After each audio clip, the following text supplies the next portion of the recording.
గురువారం పారాయణ ప్రారంభం. శ్రీ గురు చరిత్ర 1వ అధ్యాయం. శ్రీ గణేశాయ నమః. శ్రీ సరస్వత్యై నమః. శ్రీ గురుభ్యో నమః. శ్రీ వాసుదేవానంద సరస్వతి స్వామి రాసిన ఉపోద్ఘాతము. మసక చీకటిలో త్రాడుని చూచి పామని భ్రమించి భయపడతాము. కానీ తర్వాత దీపం సహాయంతో అది త్రాడని తెలియగానే ఆ భ్రాంతి, భయము తొలుగుతాయి. అలానే వాస్తవానికి బ్రహ్మమనబడు పరమాత్మ ఒక్కడే ఉన్నాడు. అజ్ఞానం వలన మనకు ఆయనే స్థానే జగత్తు గోచరించి భయము, ఆశ, దుఃఖము కలుగుతాయి. ఆత్మజ్ఞానమనే వెలుగు సహాయంతో పరమాత్మను తెలుసుకున్న క్షణంలోనే దుఃఖరహితము, ఆనందమయము అయిన బ్రహ్మమే సత్యమని అనుభవమవుతుంది. అప్పుడు భయానికి, దుఃఖానికి కారణమైన జగత్తు ఉన్నదనే భ్రాంతి తొలుగుతుంది. అంటే ఈ జగత్తు మిథ్య అని తేలిపోతుంది. సర్వత్రా నిండియున్న బ్రహ్మమే గురువు యొక్క నిజతత్వం. సచితానంద స్వరూపుడైన శ్రీ గురుదేవునికి హృదయపూర్వక నమస్కారం. ఆ పరబ్రహ్మమే సత్యమైనది. అజ్ఞానం వలన దుఃఖంలో మ్రగ్గుతున్న జీవులపై కరుణతో వాటికి ఆ దయానిధి తన నిజతత్వాన్ని బోధించడానికి అత్రి మహర్షి పుత్రుడై జన్మించి శ్రీ దత్తాత్రేయుడని పేరు పొందాడు. భక్తితో తనను ఆశ్రయించిన కార్తవీర్యార్జునుడు, యదువు మొదలైన వారిని ఈ సంసారమనే దుఃఖ సాగరం నుండి ఉద్ధరించాడు. ఆయనయే మరలా శ్రీపాదవల్లభుడుగాను, తర్వాత శ్రీ నరసింహ సరస్వతి అనే పేరుతోనూ అవతరించి తన శిష్యులైన సిద్ధాదులను ఉద్ధరించాడు. పరమగురువైన ఆ దత్తమూర్తి నీటికి కృష్ణ, భీమ సంగమ తీరంలోని గాంధర్వపుర నివాసి అయి స్మరించిన వారికి ప్రసన్నుడవుతున్నాడు. ఆ పరబ్రహ్మమూర్తి జనన మరణాలకు అతీతుడు, అక్రియుడు, కోరికలు లేనివాడు, అద్వితీయుడు అయినప్పటికీ ఒకప్పుడు తానే అనేకమవ్వాలని సంకల్పించాడు. ఆ సంకల్పమే మాయాశక్తి. ఆయన త్రిగుణాత్మకమైన తన మాయ చేత ఈ జగత్తును సృష్టించి దాని రూపంలో ప్రకటమయ్యాడు. వెనుకటి ప్రళయానికి ముందున్న జీవులు ప్రళయంలో పరమాత్మయందు సూక్ష్మ రూపంలో దాగి ఉంటారు. వారు సాధన ద్వారా తరించగలందులకు పరమాత్మ అలా మరలా సృష్టి చేస్తాడు. ఆ శుద్ధ చైతన్యమే శ్రీ దత్తాత్రేయుడు. సృష్టికర్త అయిన బ్రహ్మ నుండి స్థూలము, జడము అయిన స్తంభము వంటి వస్తువులు, సూక్ష్మము, సజీవములు అయిన మన దేహాలు, బుద్ధి, ఇంద్రియాలు మొదలగు గల ఈ చరాచర జగత్తు ఏర్పడ్డాయి.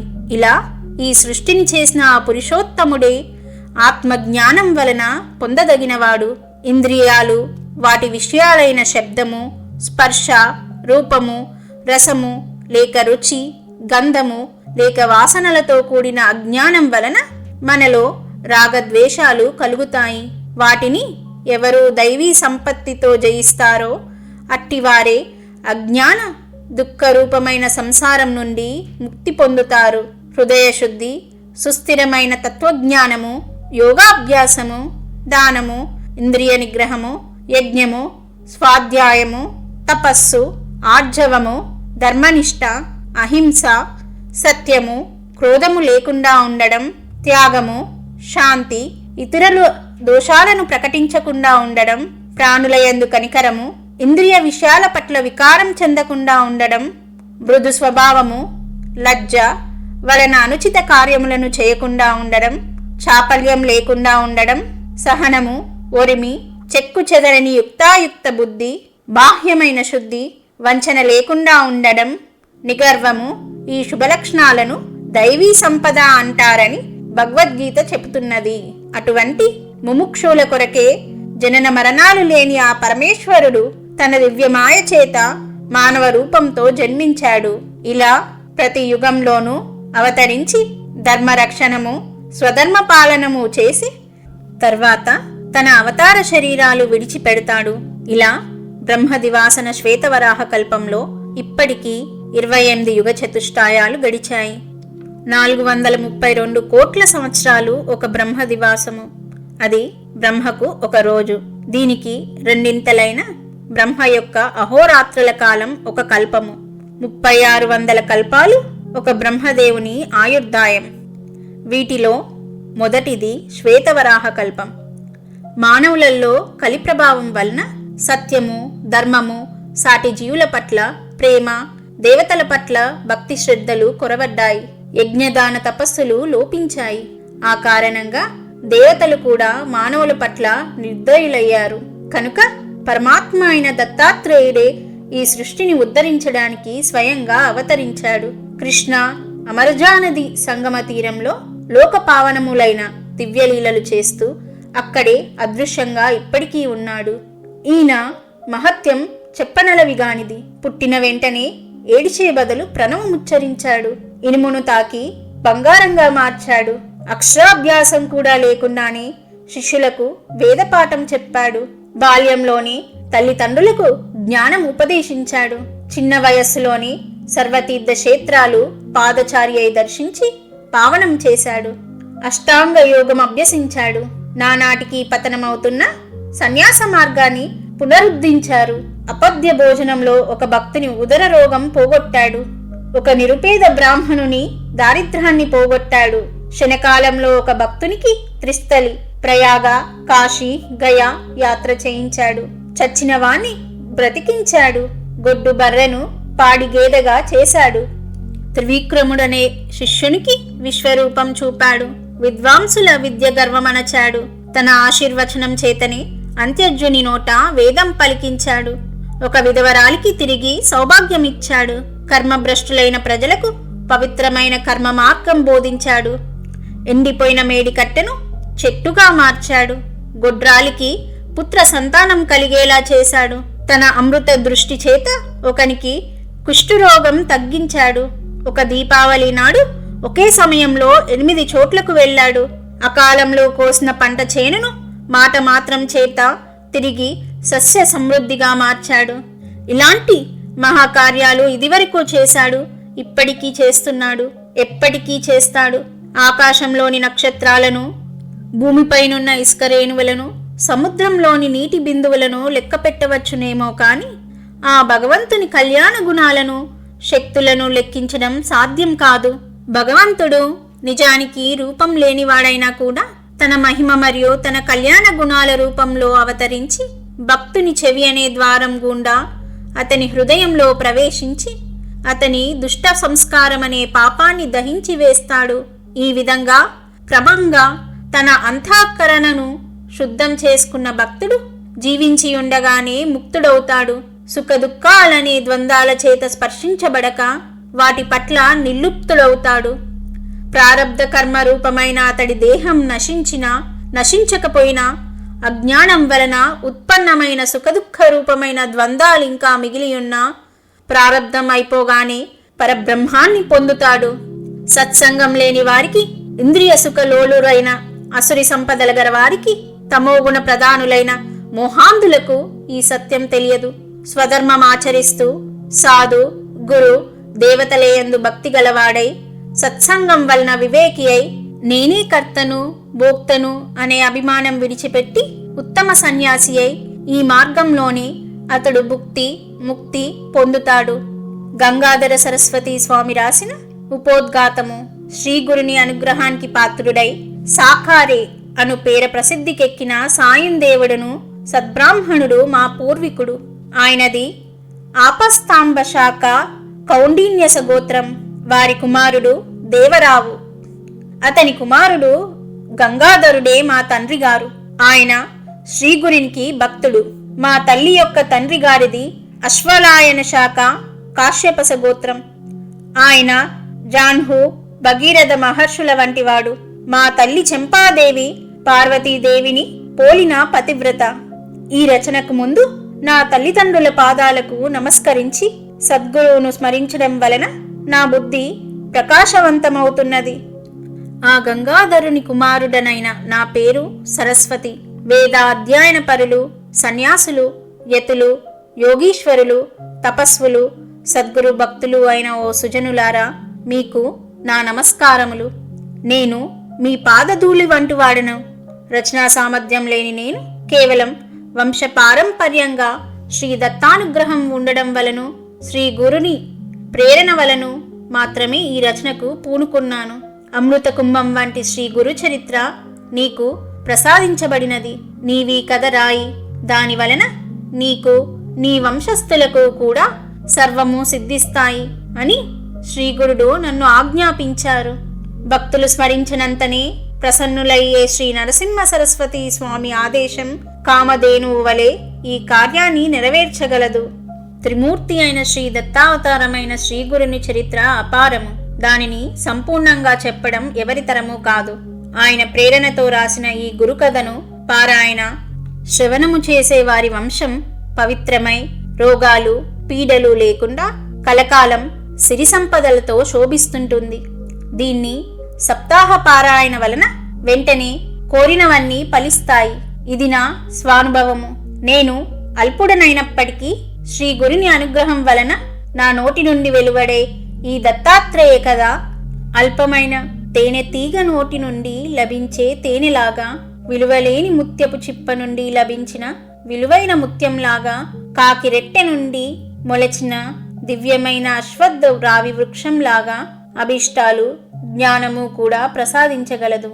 ప్రస్తావన: ముముక్షువులు పూర్ణసిద్ధుడైన గురువును ఆశ్రయించి తీరాలని ప్రపంచంలోని సర్వమత గ్రంథాలు మహనీయులు చెబుతున్నారు. కానీ పూర్ణుడైన గురువు ఎలా దొరుకుతారు? ఆయనను గుర్తించడం ఎలా? అంతటి గురువు తారసిల్లిన మనలోని దోషాల వలన వారిని గుర్తించలేము. ఇనుప ముక్కకున్న తుప్పును తొలగించేదాకా అయస్కాంతం వైపు ఆకర్షించబడదు కదా. స్వల్పంగా పాపం చేసిన వారికి జపధ్యానాలు ప్రాయశ్చిత్తాలు ఉపయోగపడతాయి. కానీ అధికంగా పాపాలే చేసే సామాన్యులకు సద్గురువు సేవ ఒక్కటే ప్రాయశ్చిత్తమని శాస్త్రం. మొదట ముముక్షువు గురుచరిత్ర వంటి గ్రంథాలు పారాయణ లేక శ్రవణం చేస్తే హృదయం పరిశుద్ధమై ముముక్షత్వము, గురుభక్తి అంటే సద్గురు సమాగమం కోసం ఆకాంక్ష తీవ్రతరమవుతాయి. అప్పుడే దైవాకృపచేత సద్గురు సమాగమం జరుగుతుంది.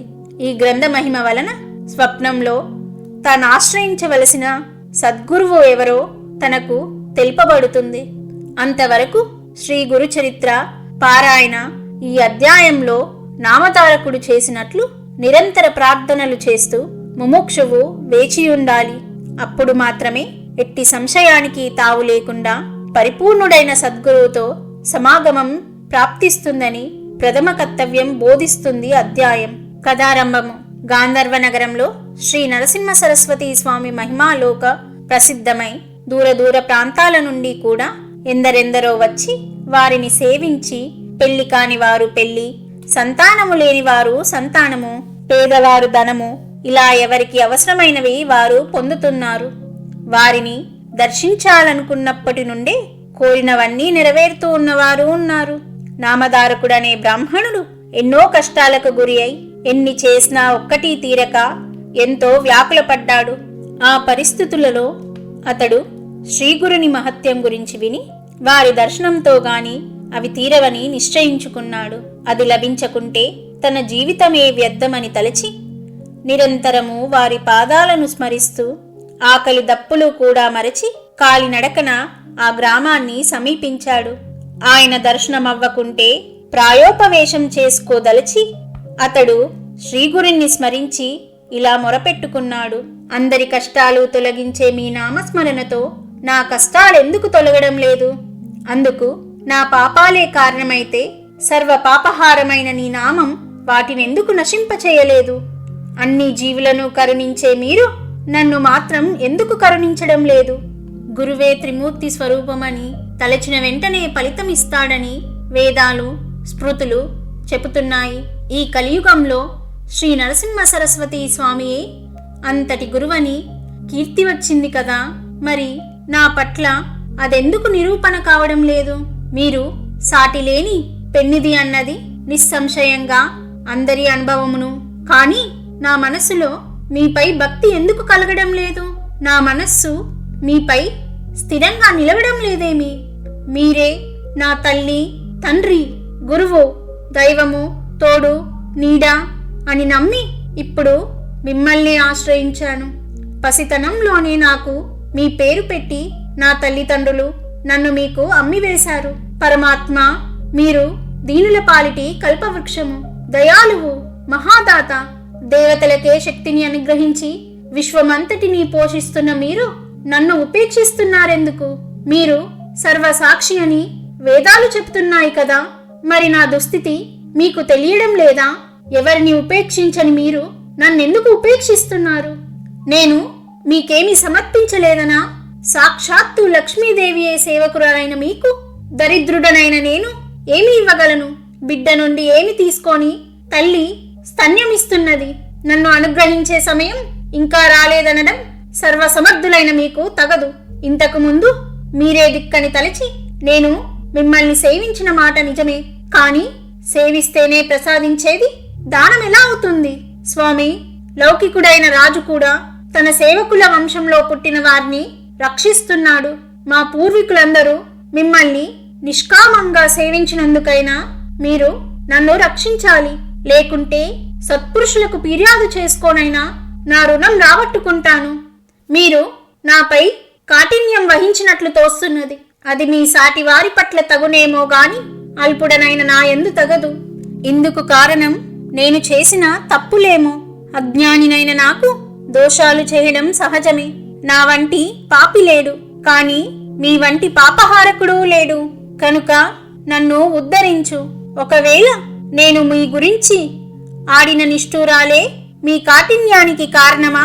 దయాసముద్రులైన మీరు అలిగిన బిడ్డను తల్లి బుజ్జగించినట్లు నన్ను బుజ్జగించాలి. కాని నాపై అలిగి అనుగ్రహించకుంటే నాకు దిక్కెవరు? లేకుంటే నేను చేసిన తప్పేమిటో అదైనా నాతో చెప్పవచ్చు కదా. ఏమైనా మీరు నా దోషాలను క్షమించి నన్ను దయచూడాలి. మీరే నాకు దిక్కు. మిమ్మల్ని నేను శరణు పొందుతున్నాను. చైతన్యమూర్తివి, దయానిధివి అయిన నీ కారుణ్యమేమైంది ప్రభు?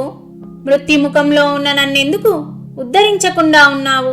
ఇలా దారి పొడుగున నామధారకుడు అనేక విధాలుగా శ్రీ గురుణ్ణి ఆర్తితో ప్రార్థిస్తూ వెళ్ళి చివరకు ఖిన్నుడై శోష వచ్చి గాంధర్వపురం దగ్గర ఒక చెట్టు కింద పడుకున్నాడు. అతనికి నిద్ర తూగినప్పుడు కలలో కూడా అతడు శ్రీగురుణ్ణే స్మరిస్తున్నాడు. ఆవు తన నెడబాసి ఆర్తనాదం చేస్తున్న దూడ దగ్గరకు వాత్సల్యంతో పరుగున వచ్చినట్లు భక్తుల పాలిటి కామధేనువైన ఆ పరమేశ్వరుడు అవధూతావేశంలో నామధారకునికి స్వప్నంలో దర్శనమిచ్చాడు. ఆయన జడలు, విభూది, పులి చర్మము ధరించి ఉన్నాడు. నామధారకుడు కలలోనే స్వామికి సాష్టాంగ నమస్కారం చేసి తన పొడవైన జుట్టుతో వారి పాదాలు తుడిచి వాటితో అభిషేకించి గంధం అలంకరించి పూజించాడు. ఆ దర్శనంతో అతని హృదయం శాంతించి అతని మనసులో ఆ రూపం స్థిరంగా నిలిచింది. అప్పుడు ఆ యోగీశ్వరుడు అతనిని లేవనెత్తి ముఖాన విభూది పెట్టి తలపై చెయ్యి ఉంచి ఆశీర్వదించారు. ఆ వెంటనే అతనికి మెలకువ వచ్చింది. అయినా తన తలపై ఆ అవధూత చెయ్యి పెట్టిన అనుభవం అలానే ఉన్నది. అతడు ఆశ్చర్యపోయి చుట్టూ చూచాడు. అక్కడ మరెవ్వరూ లేరు. అప్పుడు అతడు లేచి తనకు స్వప్న దర్శనమిచ్చిన ఆ గురుమూర్తినే స్మరిస్తూ ముందుకు సాగిపోయాడు. శ్రీ దత్తాయ గురవే నమః, శ్రీ శ్రీపాద శ్రీ వల్లభాయ నమః, శ్రీ నరసింహ సరస్వత్యై నమః.